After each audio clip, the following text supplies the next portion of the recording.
The word hate is probably hateful for a lot of people, right? We shouldn't hate, should only love. It sounds good. It feels good, but is that good?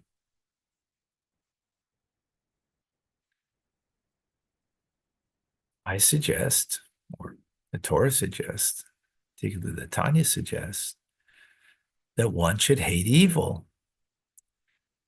That doesn't mean you have to hate the evildoer. Not necessarily, especially if it's family member, community member. So you can hate the evil. It doesn't necessarily mean you have to hate the evildoer. Sometimes you have to hate the evildoer when they become an embodiment of it. Like, Hitler, Nazis, you know, Stalin, and many others. So then, it would be important to have a hatred. And furthermore, if one doesn't have a hatred for evil, then you really don't um, love goodness, because love and hate really come together. They need to come together. It's not true all you need is love. Now, yes, love is foundational, but you need the opposite of that. Because if you really love someone or something, then anything that would be opposing it, that would disturb it or be destructive of it, you would hate. Again, it doesn't mean necessarily hating the person, but you would be hating, yeah, that kind of language. I I personally I hate when people swear,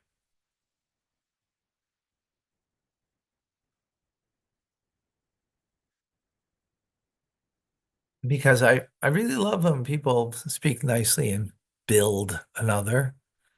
Swearing usually is putting down another. If it's on another you're putting down something, it's negative. Now, that doesn't mean I hate the person. I don't hate the person because they swear. But to be, um, as we say, parva, like nonchalant about it, oh, and trying to be cool. Now, you're cool because, this guy swears. So you're cool. Now, by the way, perhaps you should be cool, and I am when someone swears in front of me. I don't rebuke them unless I know that my words would have an effect upon them. So I may say nothing. So to hate something doesn't mean you have to respond. It's just the feeling I have inside of me. That's that's disgusting to talk that way. So I may, on the outside, be very cool, but on the inside, that's a hateful way to speak. And I hence hate that.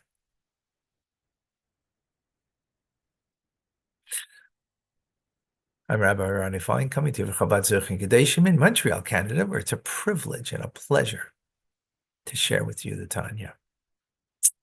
We conclude today chapter 14 in Tanya. Chapter 14 is giving us the rank, the measure, the bottom line of the Beinoni. And just a reminder, we are all BITs, Beinoni in training, to have self-mastery over thought, speech, and action.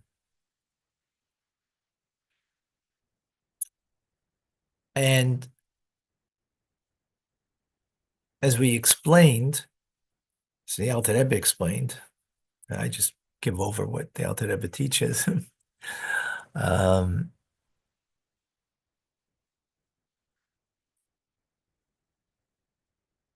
in simplistic form, is about turning away from evil and doing good, which means seeing every moment of my thoughts, my speech, and my actions as either a connect to the divine or a disconnect from the divine. Kind of simplifies life. And in a sense, it is that simple. Now, sometimes the situation may be not so simple as these words I'm going to say. Is this connecting me to God or not? Like to swear is no doubt a disconnect from God, right? Specifically, let's say swearing at somebody, to rile them, to trigger them, to say something hateful to them is no question a disconnect from God. But there's other times that we say things that may be, you know, a little dig, but one that's necessary for a person to hear, maybe, right? That's a little more unclear. The point being, though, the point being is that um,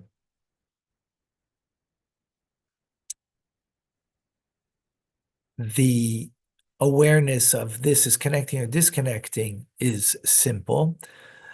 At times, the things that we're engaged in and our expression of thought, speech, and action, the situation may not be so simple that we can clearly know.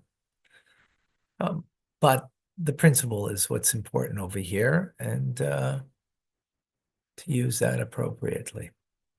So,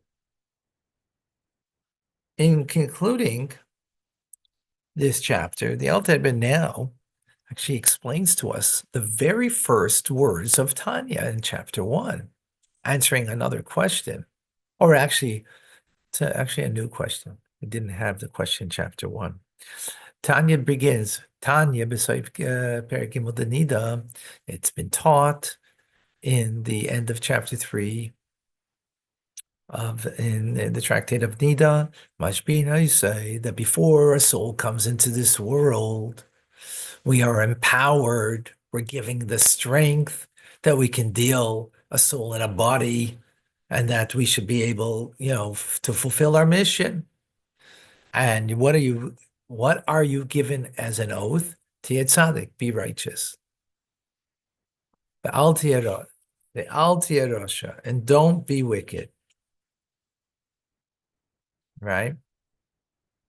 So the Alter Rebbe says at first glance, this is very puzzling because we're given two oaths: be righteous and don't be wicked. Well, if I'm going to be righteous and have given that oath, then obviously I won't be wicked. So what do I need the second oath for?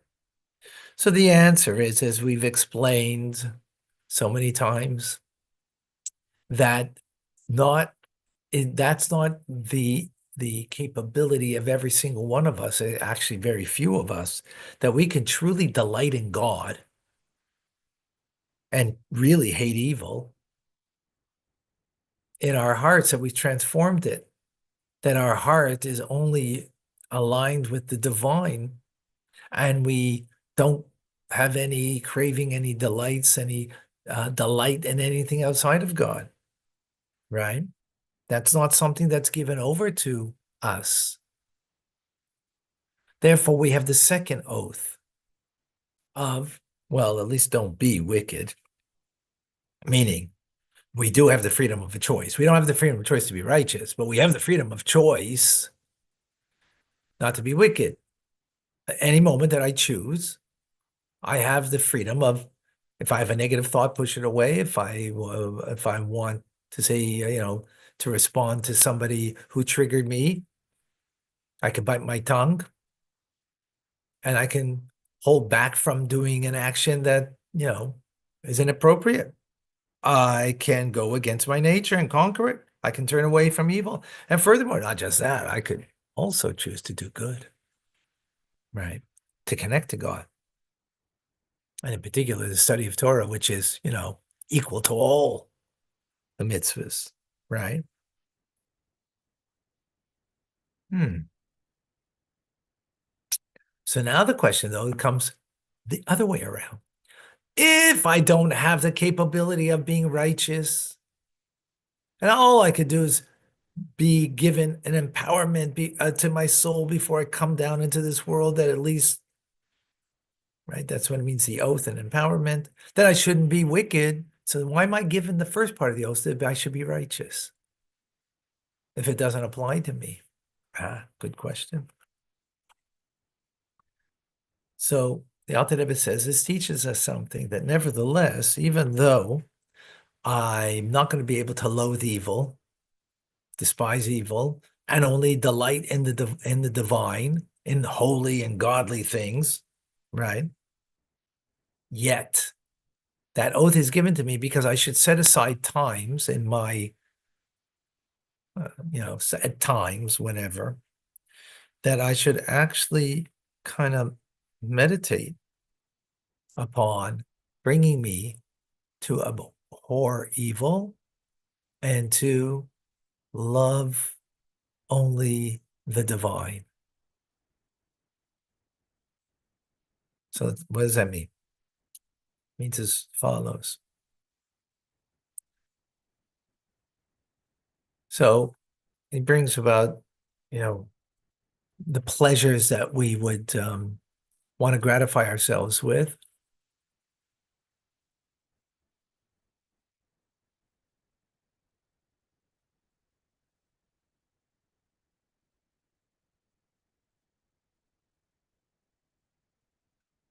Sorry, Luke, these things just don't belong here.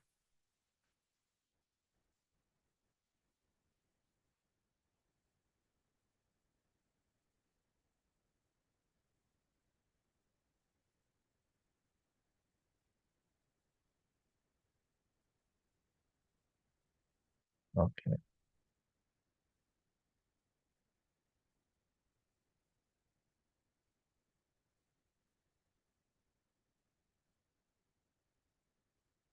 So, as the advice of the sages, that to overcome, the sexual desire that a man has, and this is particular for a man, it's speaking about, not for a woman specifically, because the desire is different. For a woman, she, a woman, sexuality is a means to be loved. Now, a woman can corrupt that, obviously, but that's her natural being. The sexuality is a means to be loved. A man uses love in order to have sexuality, to have the sexual pleasure. So it's more of a man's thing, of the pleasure that he's seeking. So meditate upon in a manner that should be something you abhor. The righteous would abhor that. And when you think about it, just parenthetically, this is my thought, okay? Western culture, woman, a womanizer, or women are made as objects of flesh, right? That's how a lot of advertising is done. And even still today, right? Even though that's changed a bit, but it's still,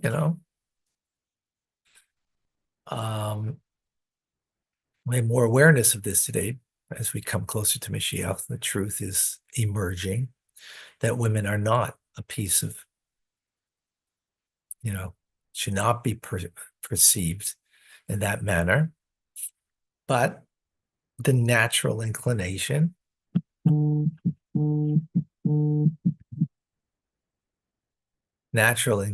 is not as such.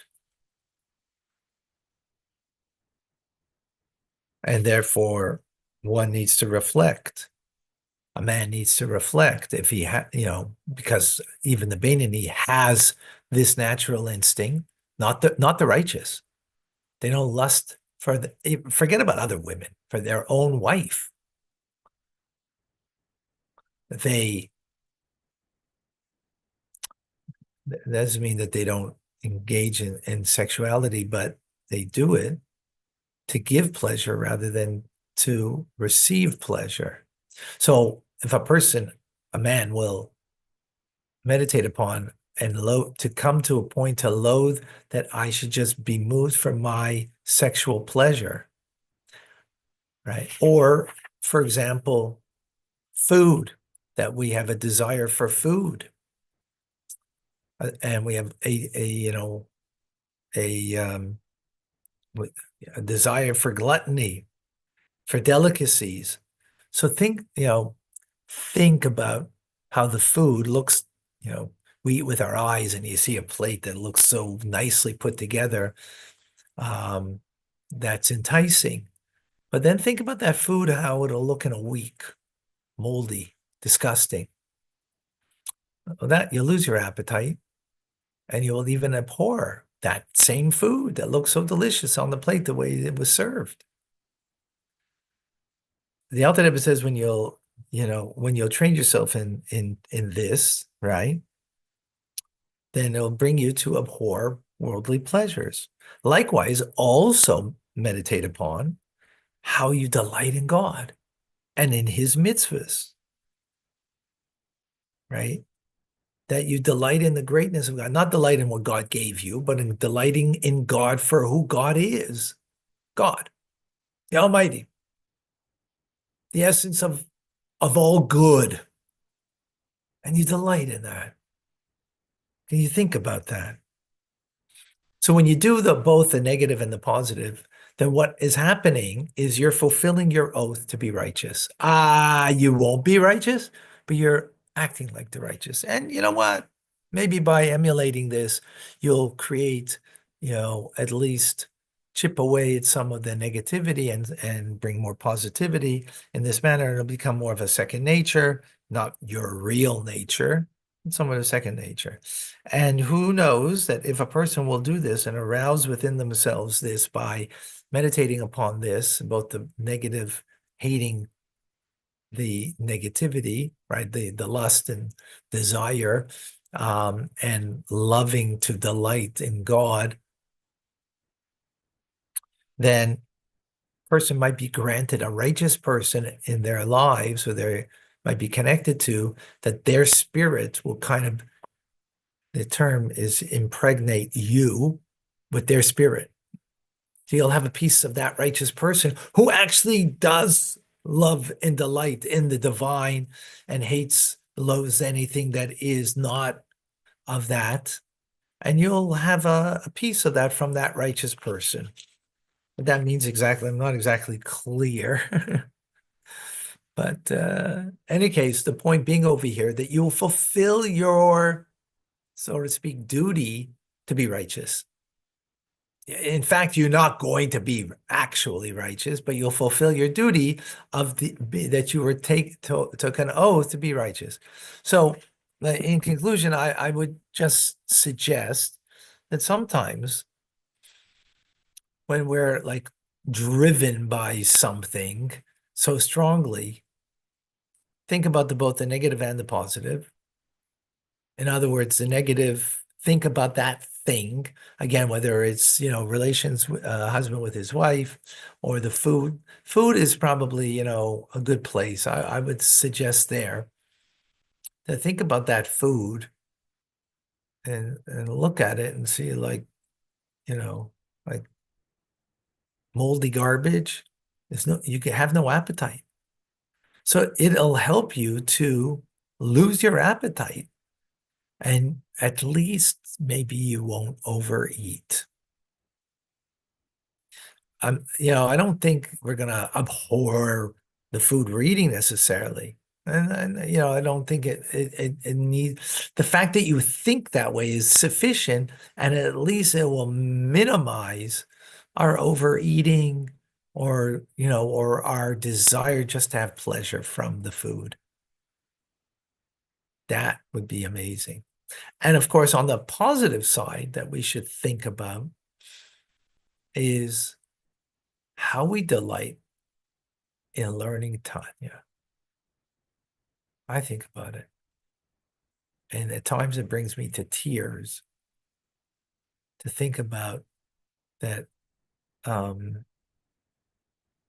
how I'm so privileged um, and pleasure, as I say every day, the privilege and the pleasure to teach Tanya. And think about that. Think about that, the privilege that you have to learn the Tanya, the delight you have in it. When you do that, that will help you, that you fulfill your vow that you took, your soul took, that is, before you came into this world to be righteous. And that is, a taste of the righteous, that we delight. What a pleasure this is. You can have a nice meal that's pleasurable. But this is my real pleasure, right? Yeah. I think a good exercise. What do you think, folks? Anybody up to that? The negative and the positive, both. And I would suggest it with food. I think that would be a good place we all can start with because, just because. If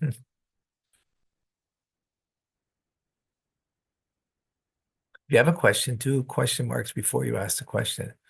Brett, my wife delights in my enjoyment of her cooking.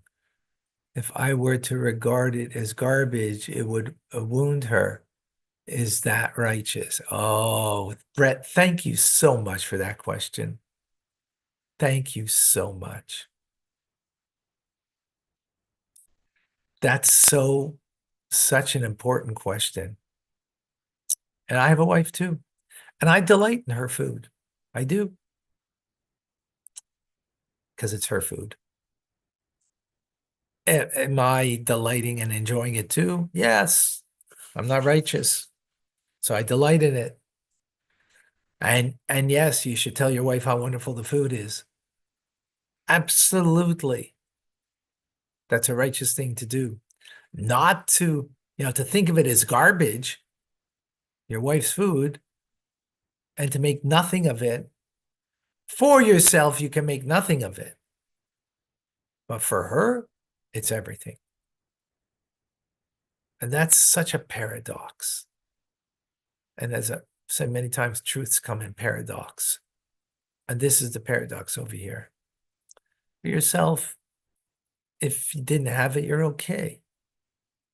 But it's your wife's, and she worked hard for it, and she has pleasure, and the fact that you have pleasure, and absolutely, right? To tell her, listen, it's only food. What are you making a big deal of food?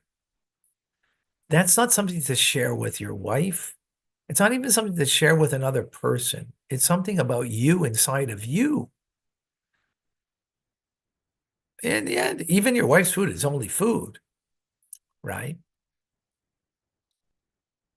So it's not the food that you're delighting in. It's your wife. She made food out of love and devotion for you. You delight in the love and the devotion that's embodied in the food. And then when you're tasting her love. And that's what you're delighting in. And of course, it tastes great as a result. How could it not taste great? Brett, thank you, because you know what? That was really important. If I wouldn't have expressed that, I think it would have been bad news. I really appreciate that. Oh, yeah, yeah. what a nuanced thought on that, huh? How, like, wow. If you got that, folks, Brett got it. And I'm sure other husbands got it.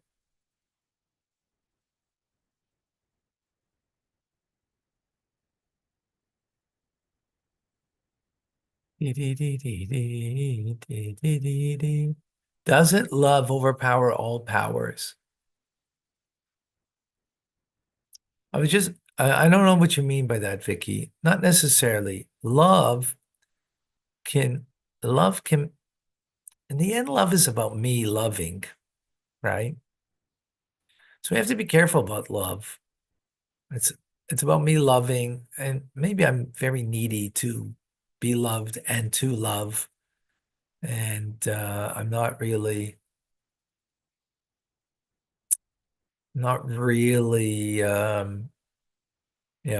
it's about me.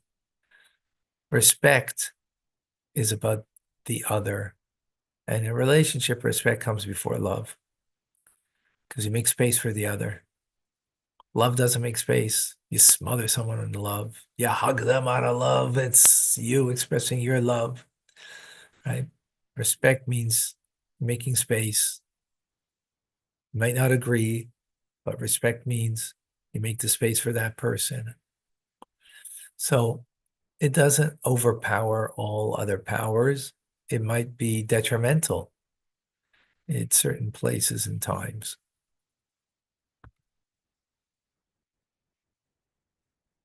But more on that another time. Thank you, Vicky.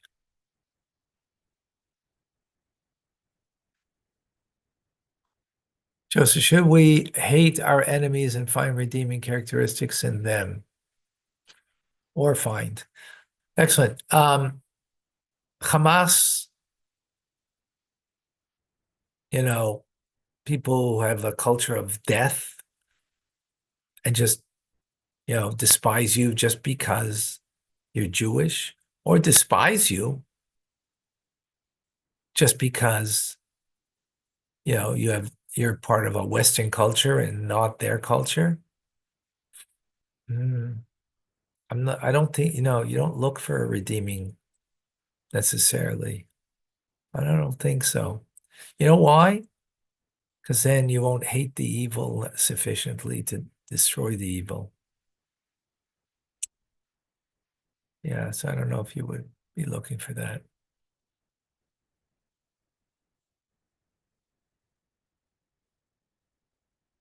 And yeah,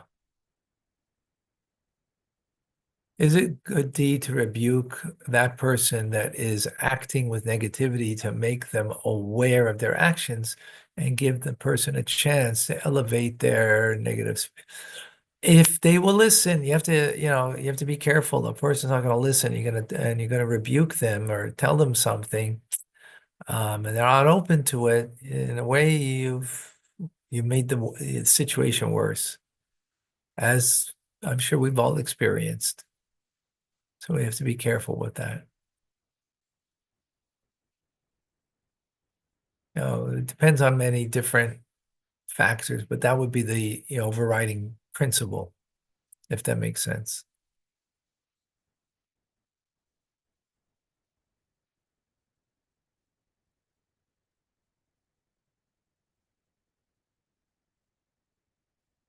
Um,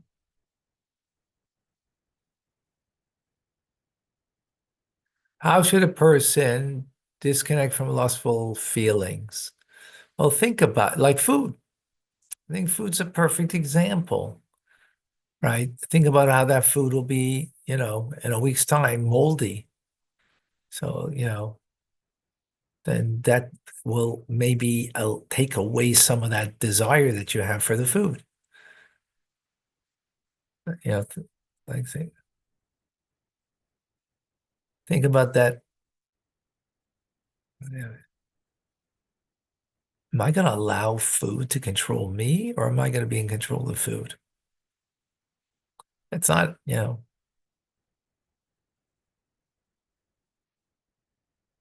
there's a sparkle issue that we haven't overcome. Yes, absolutely. because that's das. Yeah, absolutely. Does respect will be gained first before helping a person? Yeah, if you have respect, then it'll be easier to help that person. Absolutely.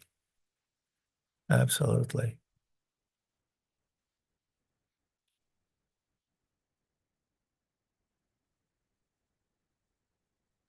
Anybody wanted to join me here? I think we had some people wanted to join on, wanted to express anything. David?